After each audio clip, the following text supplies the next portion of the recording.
আজকে আমার কাছে আম আছে হচ্ছে তিনটা, তিন প্রজাতির আম। এটা একটা খুব সুন্দর একটা আম শেপে। এটা হচ্ছে নারিকেল ফাঁকি। এইটা এটা হচ্ছে কালীভোগ। তবে এটা মনে হয় খুব একটা পুষ্ট না, সে কারণে চামড়াটা জড়িয়ে গেছে। আর এইটা আমার ফ্রেন্ড অনেক কষ্ট করে আমার জন্য নিয়ে আসছে। এটা গাছটা ওদের আছে, শাওন। এটা হচ্ছে কাঞ্চন কষা। আজকে তিনটা আম কাটা হবে এবং আম তিনটা রিভিউ করবে আমার আব্বা।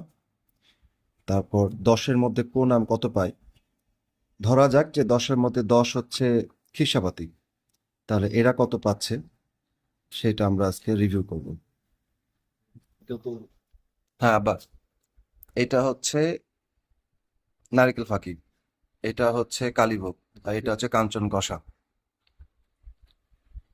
কিছু আম সংগ্রহ করে এনেছে এবং আমাকে বলা হয়েছে আমগুলো রেটিং দেওয়ার জন্য।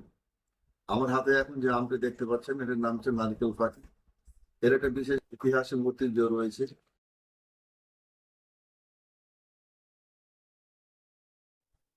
আচ্ছা, এই আমটি খেয়ে দেখলাম।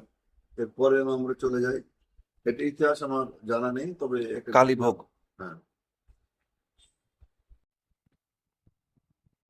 এটা একটা তীব্র মিষ্টি আম।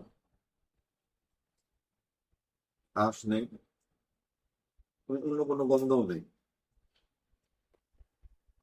এটা হচ্ছে কাঞ্চন কষা। এটা অরিজিনালি কাঞ্চন কসাইয়ের নাম। প্রকৃত নাম অন্য থাকতে পারে, বিভিন্ন অঞ্চলে আমের নাম বিভিন্ন হয়ে যায়। এখন দেখা যাক এটার কি অবস্থা।